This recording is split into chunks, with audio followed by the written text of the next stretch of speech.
So this is my first time doing this. I'm actually recording a podcast on Zoom. And I look like I've been on Zoom, and I'm actually doing one live on Instagram. So as people come in, I'm gonna go. So I'll give people a few minutes to fall in. Take my shot of my stuff. And I don't know what's going on, but actually, so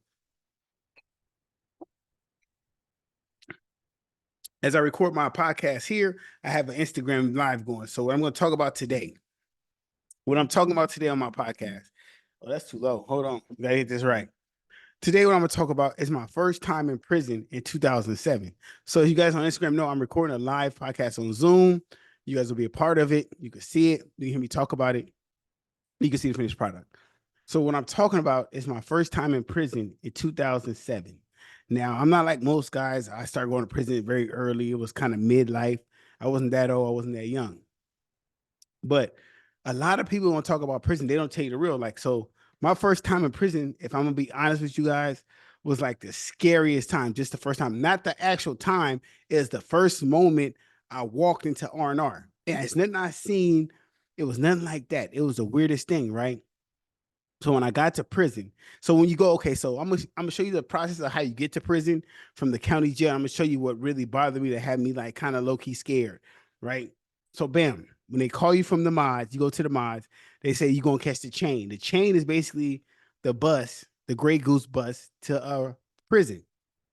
If you're from OC, you're gonna go to Wasco or Delano. They different days are different trucks, but a lot of LA niggas go to Delano, LA go to Wasco, Orange County go to Wasco and Delano. So I went to Wasco, right?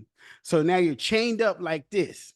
You're chained from your waist, your hands, your feet. So you sit on a bus like this for 3 hours. You really can't use the restroom. If you can, unchain one, whatever the case. But you're on a bus like this, chained next to another nigga that you probably don't know, right? So we chilling and shit. And then so on the bus, I get there. When I get to Roscoe, everything is cool, everything's good, right? So when we get to R&R, now that's receive, release, right?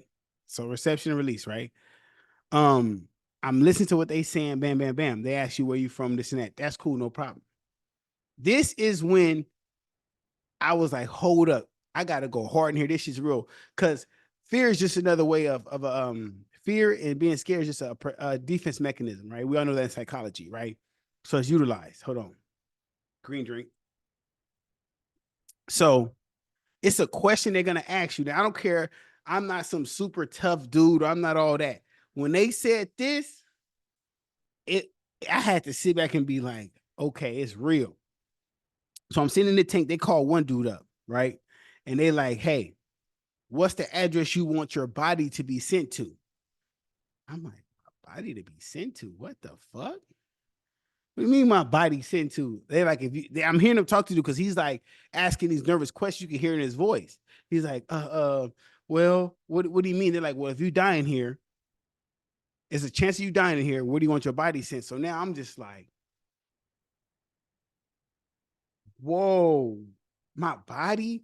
You want me to tell you I want my body sent? So I'm smiling, laughing now, but at that time I was sitting in that tank like I had this dead look on my face. So I'm like, the way dude went up there, you ain't finna give me the crack like that. That is not finna happen. So basically, what I do, I tell myself when he asked me that, I ain't gonna say nothing. I'm gonna just sign the address and push off. So it's my time. They say Bullock. They come up there, they fingerprint you. They got a new thing now where they fingerprint you, old school style, like in the movies. Then they got a digital one you put. Then they do a face hit.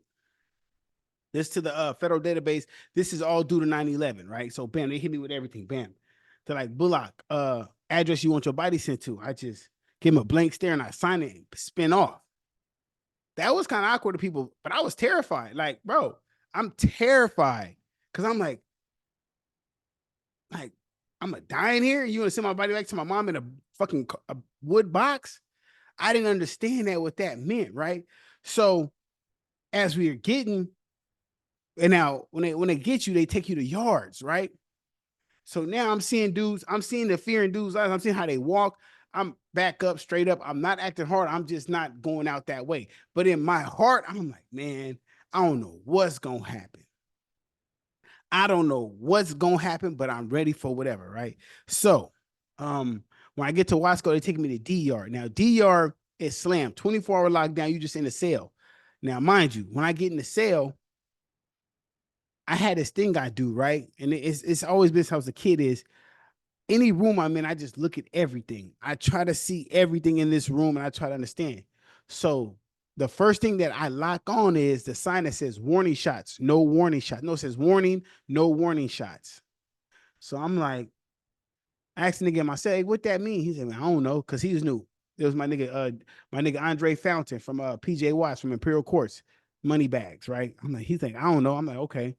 So I'm me. I asked the CLA what that mean. He's like, basically, if it's going down and you doing something you're supposed to be trying to kill someone, doing something, we're not gonna give warning shots, we're gonna shoot you. That was the first understanding of where they're gonna send your body, understanding I had. And I was like, okay, cool. But I understand that part. So then I paid attention to how niggas moved around me. And oh dang, I messed up. That's my bad. Moneybags was not my celly when I went in 2007. My celly was actually a dude from Long Beach.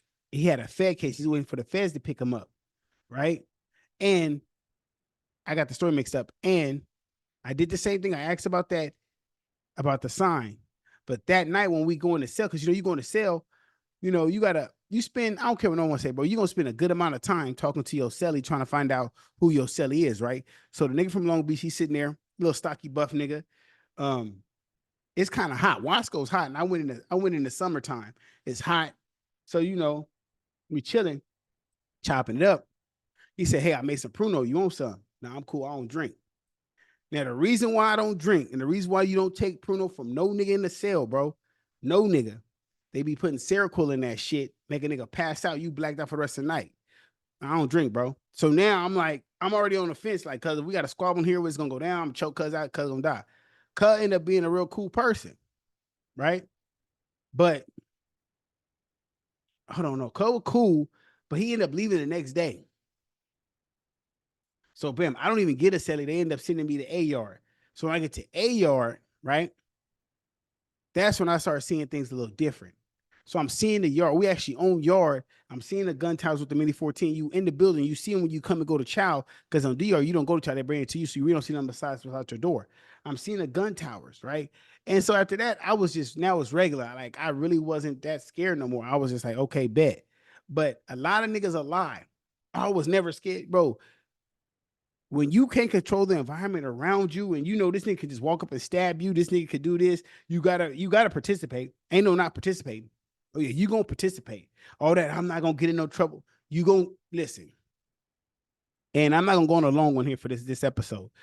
Any nigga who goes to prison and says he's never been in a riot, a fight, possible stabbing, anything of violence or altercation, that nigga was just sitting on his bunk and cell being nice to everyone. It's impossible. It's too much testosterone. It's niggas tripping.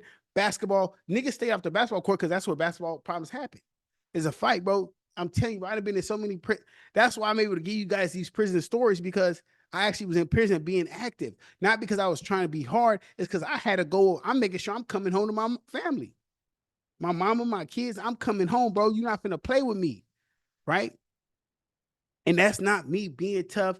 That's not me saying all this crazy stuff. This is me just telling you, bro, that in order to go home in one piece, and what I mean by going home in one piece, you have a lot of niggas that was up there on triple CMS meds because they didn't want to have a job. They didn't want to be forced to go to yard. So they take heat meds. So when it's 100 degrees out there, which Wasco gets 100 like it's nothing, they don't have to come out the building. They want to sit in that building and run from this shit. See, a lot of niggas sat in that cell.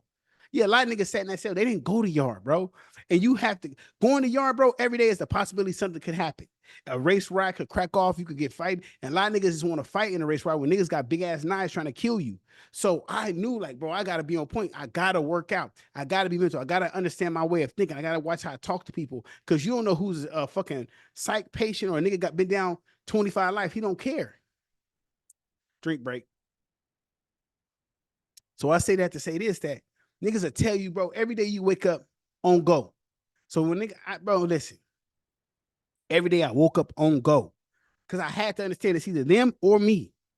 I'm not playing with nobody. You can't play with nobody, bro.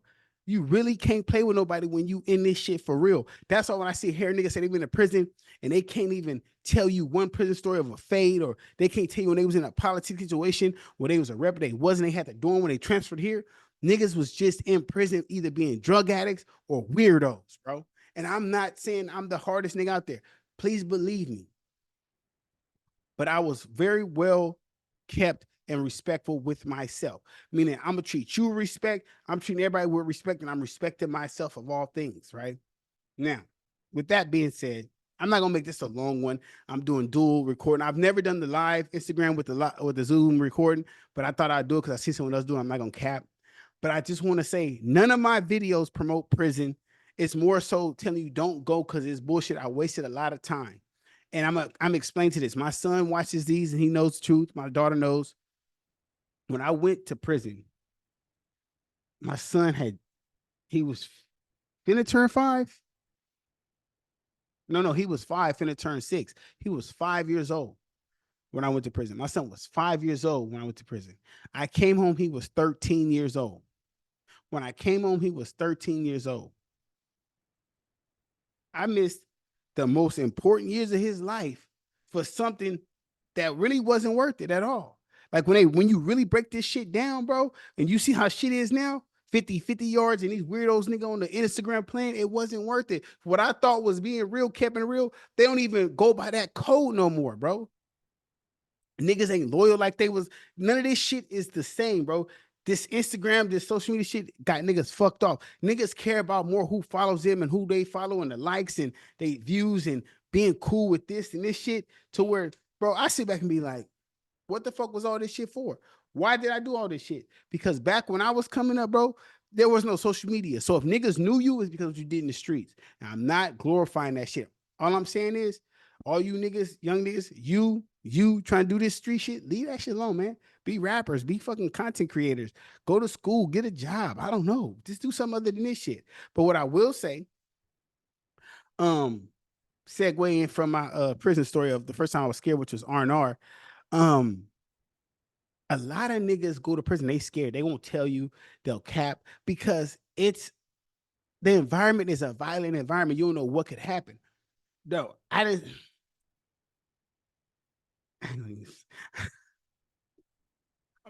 I ain't gonna say, because some of you, I ain't gonna say it, because I know some of you niggas who perpetrate on the internet and in your music, and anyway, we're not gonna go there. My nigga also know what's up. He know what I'm talking about. Anyway, the point is, on this lovely day, I would love to tell you guys, no one's that tough, no one's that perfect. We all make mistakes, right? And me personally, when people meet me, they're like, I couldn't tell you in prison. You talk so eloquently, you very well, this and that. Shit happens, bro. Shit happens. If you watch my other podcast, you know I went to prison. But I always say this. It's okay to be scared. It's okay to be able to, and to me, scared is just not knowing what can come. Fear is different. So when someone say I was scared, bro, I'm scared every day when I'm thinking about, man, what this business is gonna do, how I'm gonna get this money, how I'm gonna make this happen. I'm scared every day. But I make solutions. I find ways to fix these problems. I fear nothing. I don't even fear death, bro. I've already been dead and brought back. I don't even fear that no more. It's all part of life. You born to die, so I don't fear death. So I'm not saying I'm tough. I'm just saying I have an understanding of my life and who I am as a person and the value I bring into life, right? And so by saying that, I'm just telling y'all, man, listen, I want y'all to understand something out there. If you watch my podcast, subscribe, like, hit the link, follow, whatever, is these tough niggas don't really be tough. And I'm gonna give y'all some context about tough niggas, right? I'm gonna show y'all something. The average nigga that's rapping right now is between what, 16 and 30, right? I went to my first time in prison was 2007, right? That was 17 years ago. These niggas was 10, 20. So I know that these niggas weren't like that. Do the math. Okay, hold on. Because these niggas gonna get mad. But just do the math, bro. A lot of these niggas was kids, bro. These niggas was look like 19, 20-year-old little kids, or like 23 or something. They wasn't doing this shit. They was playing with it. And I respect any nigga who came from this struggle, came from this lifestyle and changed. I respect that. A lot of niggas I know be capping. It's not my job to tell you who's who. That is not my job, bro. My job is to do what I do, make sure I'm a better example for my son and my daughter. That's it. That's all. My nephew, my nieces, my family, and the people who rock with me, my community of people who really rock and who want to see positivity and change. That's who I do this for. I don't care about the money, the fame, or catching women, and it's not. Bro, I can care less about that. That shit comes without this, right? So I said to say this: it's okay to be scared. Um, I've seen the scariest niggas do some real shit. I've seen scariest niggas beat niggas up. I'm talking about boo bop a nigga because he's scared. He don't know what to do. His back against the wall. So don't ever take that as a weakness. Take that as an actual strength of saying I'm aware of my surroundings and I should be scared of what's going on. I should make a better solution, right? I'm gonna hop off this because I've never done both live, this and that. So I'm gonna end that in this. And this episode should be up Friday. I thank y'all all for tuning in. Y'all have a blessed day. I'm done here.